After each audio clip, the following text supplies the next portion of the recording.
आज एक और भी मामला बड़ा अहम था, क्योंकि उनकी गिरफ्तारी की वजह से बहुत से जो दीगर अहम मामलात हैं वो बैकग्राउंड में चले गए हैं। आज सुप्रीम कोर्ट में अरशद शरीफ शहीद का जो केस है उसकी भी हेयरिंग हुई है, और सुप्रीम कोर्ट ने उस सिलसिले में जो JIT थी और जो एक और तहकीकाती कमेटी थी उसकी रिपोर्टों पर अदम इत्मीनान का इजहार किया, और 13 जून तक समाअत मुलतवी हो गई है। लेकिन ये पिछले 3-4 दिन में अरशद शरीफ केस में एक और नाम जो है उसको भी एक मुल्ज़मान की फहरिस्त में शामिल किया गया है, और ये नाम है साबिक़ DG ISI जनरल फैज़ का। और ये नाम कैसे आया है? यौम आज़ादी सहाफ़त पर 3 मई को नेशनल प्रेस क्लब इस्लामाबाद में एक हमारे सीनियर कुलीग हैं मोहम्मद मालिक साहब, उन्होंने इज़हार ख्याल करते हुए क्या कहा, ज़रा सुने। सबको पता है कि फॉर्मर DG ISI जनरल फैज़ का इशू था अरशद के साथ। हमारे तमाम रेजोल्यूशंस में आई थिंक वक्त आ गया कि जनरल फैज़ का नाम होना चाहिए कि हमें जनरल फैज़ को इस इंक्वायरी में शामिल करवाएं बाय नेम। ये जिसको कहते हैं ना push footing around the issue, ये नहीं चलेगा। उसका नाम हमें चाहिए, उसका हमें बयान चाहिए, क्या पूछें उन्होंने क्या किया क्या नहीं किया। इस सिलसिले में एक और सीनियर सहाफ़ी हैं वजाहत खान साहब, वजाहत सईद खान साहब जो हैं, उन्होंने कल एक दावा किया, वो क्या कह रहे हैं ज़रा सुने। जो JIT बनी थी, जो कीनिया गई थी, जिसमें 2 पुलिस के अफसरान थे, उनमें से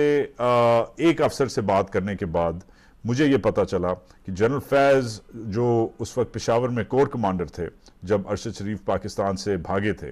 अपनी जान के बचाने के चक्कर में, तो जनरल फैज़ के पेशावर कोर की गाड़ियों ने उन्हें पेशावर एयरपोर्ट पहुंचाया था। और फिर जनरल फैज़ के एक पुराने स्टाफ अफसर ने जो स्टेशन था दुबई में,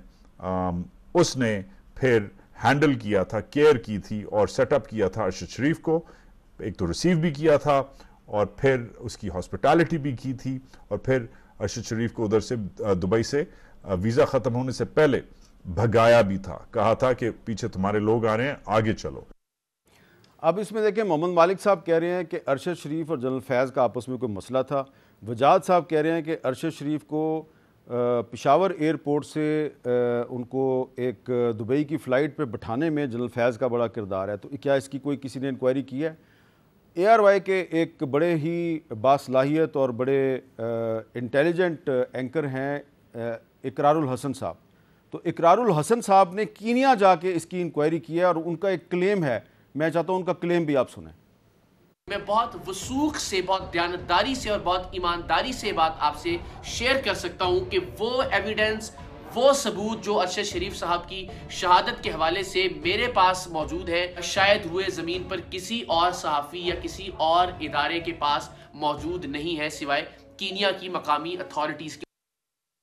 तो अब ये सैयद इकरारुल हसन साहब ने इतना बड़ा दावा कर दिया, तो सुप्रीम कोर्ट को चाहिए कि वो इस केस को, अगर इतनी लंबी लंबी उसकी डेटें डालते रहेंगे तो इंसाफ कैसे मिलेगा। और ख़ुद अरशद शरीफ साहब जो हैं, उनका जो आखिरी वीलॉग था उसमें उन्होंने एक बात की थी, वो बड़ी अहम है, और आज तहरीक इंसाफ के बहुत से दोस्त उनका नाम लेते हैं और एक शख्सियत पे तनकीद करते हैं, लेकिन जिस शख्सियत पे तहरीक इंसाफ वाले तनकीद करते हैं उस शख्सियत के बारे में अरशद शरीफ साहब ने अपनी शहादत से 3 दिन पहले क्या कहा, ज़रा सुने।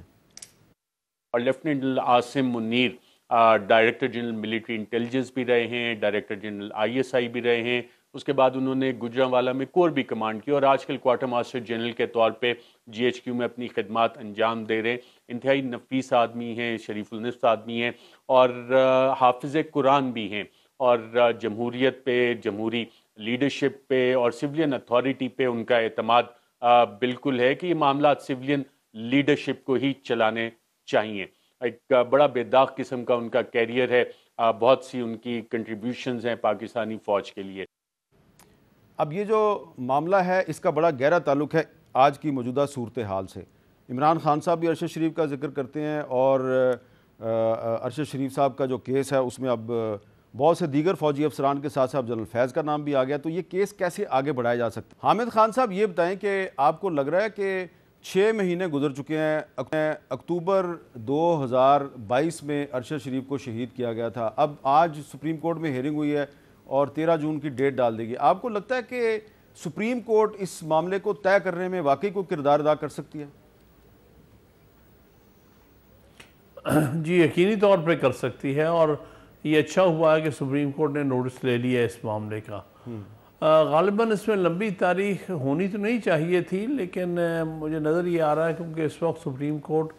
इतनी प्री ऑक्यूपाइड है और बहुत सी अहम सियासी और आइनी कंट्रोवर्सीज़ में, तो शायद वो